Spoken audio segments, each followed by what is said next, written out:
வணக்கம். மீண்டும் மணிப்பேச்சில் உங்களெல்லாம் சந்திப்பதில் எனக்கு மிக்க மகிழ்ச்சி. இன்னைக்கு ஆக்சுவலா கோல்டு கொஞ்சம் ஏறி இருக்கு. இன்ஃபேக்ட் நாளைக்கு பெட்டரா ஏறும்னு நெனைக்கிறேன். ஏன்னா 4400 நேத்து நைட்டு கிராஸ் பண்ணிடுச்சு டிசைசிவா. அதுக்கு டாலர்ஸ்ல. ஸோ அதனால கோல்டு வந்து இன்னும் ஏறுங்கிறது என்னோட கருத்து. அண்ட் 15,589ல போயிடுச்சு. சில்வர் 255ங்கிறாங்க. அது கதை. ஃபியூச்சர்ஸ் மார்க்கெட்ல 2,35,000 டாலர் 95.66 அண்ட் கச்சா எண்ணெய் 93. இது இந்தியாவுக்கு ரொம்ப ப்ரெஷரான சுச்சுவேஷன். கச்சா எண்ணெய் அதுவும் ரஷ்யன் ஆயிலுக்கு சாங்ஷன்ஸ் பாஸ் ஆகிடுச்சுன்னா இன்னும் ப்ரெஷர் ரொம்ப எகிரும். ரொம்ப ப்ரெஷராக இருக்கும். ஆக மொத்தம் இன்றைக்கி வந்து நிஃப்டி ஒரு 132 பாயிண்ட் உடஞ்சி 24,200ங்கிற லெவலை உடச்சிருச்சு. ஸோ இது வந்து ஒரு பெரிய ப்ரெஷர் பாயிண்ட்டு. 24,000 உடஞ்சிதுன்னா திரும்பி 23,500க்கு போயிடும். அந்த பேண்டுக்குள்ளேயே தான் இருக்கும். 3 இண்டிபெண்டன்ஸ் டே மாதிரி மார்க்கெட் இங்கேயே தான் இருக்குது. பெருசாக ரிட்டர்ன் இல்லை. பேங்க் நிஃப்டி 235 பாயிண்ட் அடி. எந்த ஃபார்மா மைல்ட்லி பாசிட்டிவ், ஆட்டோ ரொம்ப மைல்டாக பாசிட்டிவ், மற்ற எல்லாமே நெகட்டிவ்.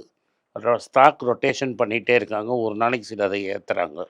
இன்ஃபோசிஸ் 2 நாளாக 2% விழுந்திருக்கு. இன்றைக்கி 2வது நாள் 2% விழுந்திருக்கு. டிவிஸ் லேப் 1.5% ஏறி இருக்கு. டெக் மஹிந்திராவும் விப்ரோவும் 1.5% குறைஞ்சிருக்கு. Gold ETF worldwide, India மட்டும் இல்லை, 4வது வாரம் கண்டினியூஸாக இன்ஃப்ளோ வந்திருக்கு. சென்ட்ரல் பேங்க்ஸு கோல்டு வாங்குறாங்க. இந்தியாவிலையும் சைனாவில் மட்டும் $11 பில்லியன் கோல்டு வாங்கியிருக்காங்க. யூகேல $1.53 பில்லியன் வாங்கியிருக்காங்க. ஜப்பானோட செகண்ட் குவார்ட்டர் க்ரோத்து 1.1%க்கு வந்திருக்கு. On an annualised basis 2% எதிர்பார்த்தாங்க. இது இன்ஃப்ளேஷன் போன அப்புறம் ரியல் க்ரோத்து. ஜப்பானில் இன்ஃப்ளேஷன் ஹையாக இருக்கிறதுனால 10 year Japanese government bond yield வந்து 3 டிக்கெட் 30 வருஷம் வரலாறு காணாத ஹைட்டு. அதாவது 1996க்கு முன்னாடி இருந்த பீரியடு. முக்கால்வாசி பேர் இந்த சேனலில் பார்த்தவங்க எய்தர் பிறந்திருக்க மாட்டீங்க, இல்லை ஜஸ்ட்டு பிறந்து கொஞ்ச நாள் ஆகிருக்கும், 10 வயசுக்குள்ளே இருந்திருப்பீங்க. இது வந்து ஒரு வரலாறு காணாத லெவலு. இது மார்க்கெட்டில் ப்ரெஷரை ஏற்றிக்கிட்டே இருக்குது. ஸோ ஜப்பான் ரேட் இன்க்ரீஸ் பண்ணால் அமெரிக்காவுக்கு ப்ரெஷர் வரும். அடுத்தது டோட்டலாக டாப் 1000 ஸ்டாக்ஸில் 600 ஸ்டாக்கு நெகட்டிவ் ட்ரேடிங். வெறும் 400 ஸ்டாக் தான் பாசிட்டிவ் ரிட்டர்னே கொடுக்குது. இது ஃபுல்லாக பாசிட்டிவ் நான் சொல்ல. 2026 1 ஜான்வரியிலேருந்து இன்றைக்கி வரைக்கும் இருக்கிறதுல 60% காலி. இதில் வர்ஸ்ட்டு ஸ்மால் கேப்பு. ஆனால் எல்லோரும் கொண்டு போய் ஸ்மால் கேப்பில் தான் காசு போடுறீங்க. 70% கீழே போன ஸ்டாக்கெல்லாம் இருக்குது. நிஃப்டியோட ஸ்மால் கேப் இண்டெக்ஸ் வந்து பீக்லேருந்து 10% கீழே இருக்குது. ஸ்மால் கேப் 250 இண்டெக்ஸ் வந்து 25 times earnings, forward earnings 25 times trade ஆகுது. அப்படின்னா 23, 22 டைம்ஸ் டிடிஎம் ட்ரேட் ஆகும். இது வந்து லாஸ்ட் 10 இயர் ஆவரேஜோட ரொம்ப ஜாஸ்தி. இது மார்க்கெட்டு கரெக்ஷனுக்கு ரைப்பாக இருக்குது. மியூச்சுவல் ஃபண்ட் இன்வெஸ்டர்ஸ் அடி வாங்குவாங்க. எஃப்சிஎன்ஆரில் பெரிய கோல். அதாவது எஃப்சிஎன்ஆரில் ஹெட்ஜிங் காசை நாங்கள் எடுத்துக்கிறோம். ஆகஸ்ட் 4ஆம் தேதி அன்றைக்கி இதில் சேஞ்சே கிடையாது, இது தர்ம சத்தியம் அப்படின்னு கம்ப்யூட்டர் சயின்ஸ் இன்ஜினியர் கற்பூரம் ஏற்றி சத்தியம் பண்ணி அடித்தார். நாங்கள் செப்டம்பர் 30 வரைக்கும் வரப்போகிற எல்லா எஃப்சிஎன்ஆருக்கும் ஹெட்ஜிங் காஸ்ட்டு ஆர்பிஐ எடுத்துக்கோன்னு.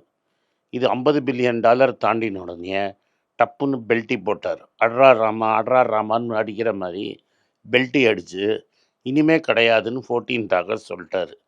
இது எப்படின்னா, ஜான்வரி மார்ச் வரைக்கும் டீனாமனைசேஷனில் நோட்டை மாற்றிக்கலான்னு சொல்லிட்டு டிசம்பர் 30 ஒருத்தர் பெல்ட்டி அடித்த மாதிரி இதே மாதிரி பெல்ட்டி.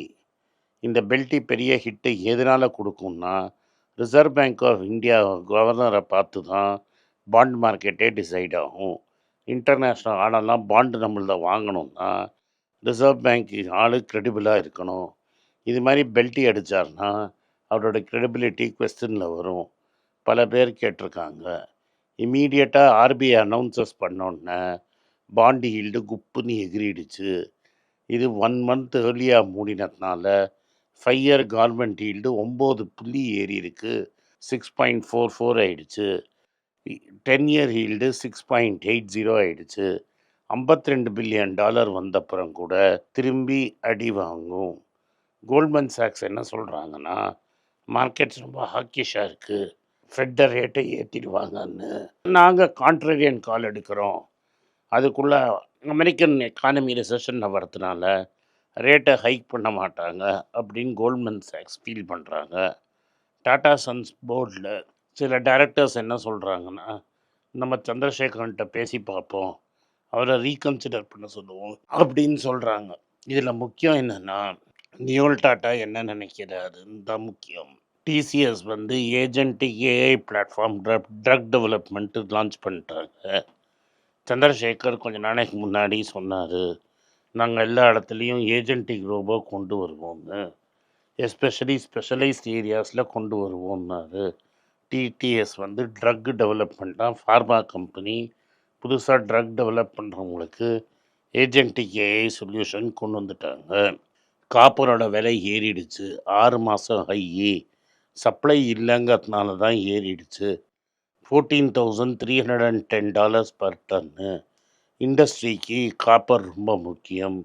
வயர்லேருந்து எல்லாமே காப்பர் வச்சு தான் பண்ணுவாங்க. இதனால் உலகம் விலைவாசி தான் ஏறும், இந்தியாவிலையும் விலைவாசி ஏறும். ஐடிசி ஷேர் நேற்று 2% விழுந்திருந்தது, 52 வீக் லோ ஆச்சு. மார்க்கெட்டு நர்வஸாக இருக்குது.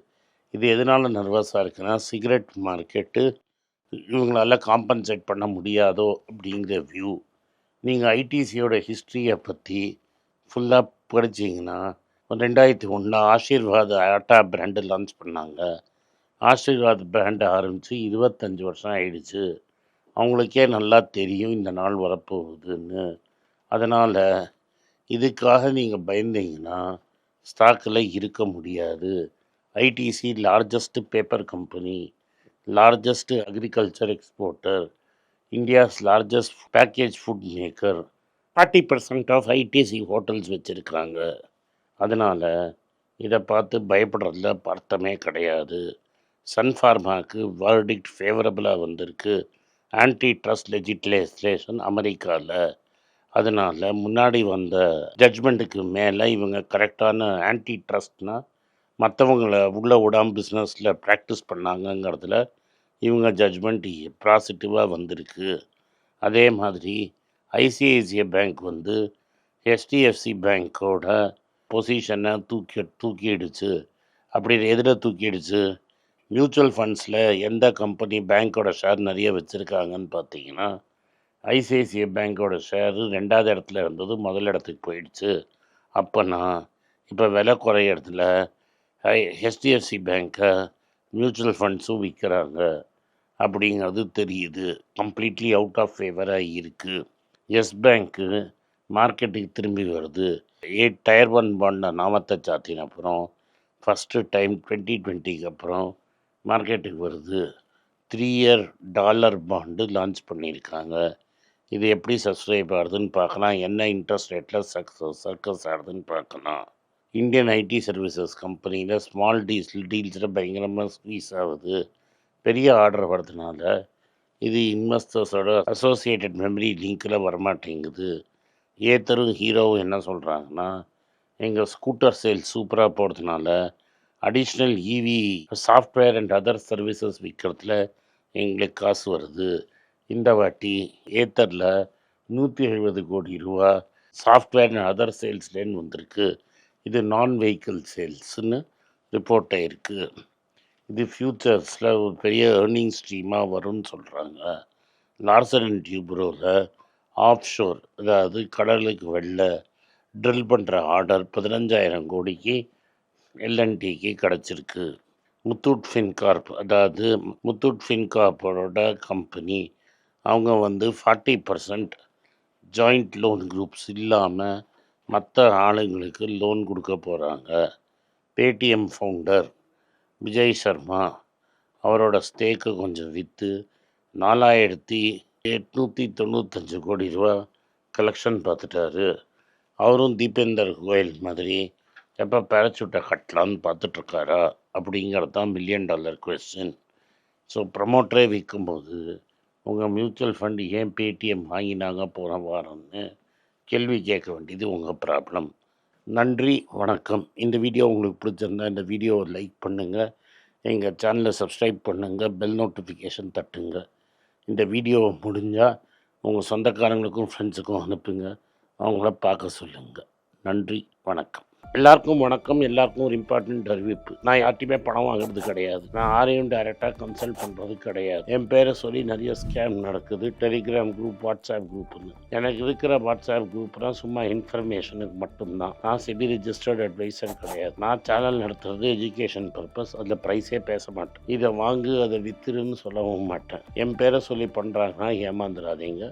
நன்றி, வணக்கம். எல்லாருக்கும் வணக்கம். குழந்தைங்களுக்காக ஃபைனான்ஷியல் லிட்ரஸி, மணி ஃபார் நத்திங்னு 2வது பார்ட்டு. அண்ட் இதில் வந்து செக் எழுதுறது எப்படி, டெபாசிட் ஸ்லிப் எழுதுறது எப்படி, பணம் எப்படி வந்தது, பார்ட்டர்லேருந்து டிமானிட்டைசேஷன் வரைக்கும் எல்லாத்தையும் கவர் பண்ணியிருக்கோம். உங்கள் குழந்தைங்க அப் டு ஏஜ் 10, 12க்கு ரொம்ப யூஸ்ஃபுல்லாக இருக்கும். இந்த புக்கு இப்போதைக்கு ஒரு ஸ்பெஷல் ப்ரைஸில் 450 ரூபாய்க்கு கொடுக்குறோம். இதை யூஸ் பண்ணிக்கோங்க. நன்றி, வணக்கம். moneypage.com வெப்சைட்டை சப்ஸ்கிரைப் பண்ணுங்கள். ஒரு வாரத்துக்கு 4 ப்ரீமியம் ஆர்டிக்கலும், ஃப்ரீ ஆர்டிகல்ஸ் ஒரு 10லேருந்து 15 நாங்கள் போடுறோம். இது சப்ஸ்கிரிப்ஷன் ஒரு மாதத்துக்கு 99 ரூபா தான். இங்கே சொல்கிற கான்செப்ட்ஸை கிரேட்டாக எக்ஸ்பேண்ட் பண்ணி போடுறோம். நீங்கள் படித்தீங்கன்னா உங்களுக்கு யூஸ்ஃபுல்லாக இருக்கும். நன்றி, வணக்கம். வணக்கம். குழந்தைங்களுக்காக ஒரு புஸ்தகம் லான்ச் பண்ணோம். அது ரொம்ப சக்ஸஸ்ஃபுல்லாக இருக்குது. யாருக்கெல்லாம் அந்த புஸ்தகம் போகணுமோ எங்கள் டீமுக்கு கான்டாக்ட் பண்ணுங்கள். கீழே இருக்கிற நம்பர்லேயும் வெப்சைட்லேயும் கான்டாக்ட் பண்ணிங்கன்னா உங்களுக்கு அந்த புஸ்தகத்தை நீங்கள் வாங்கிக்கலாம். மற்ற எங்கள் புஸ்தகமும் அவைலபிள். எங்கள் வெப்சைட் மூலமாகவும் வாங்கலாம். கீழே இருக்கிற வாட்ஸ்அப் நம்பர்லேயும் மெசேஜ் அனுப்பலாம். நன்றி, வணக்கம்.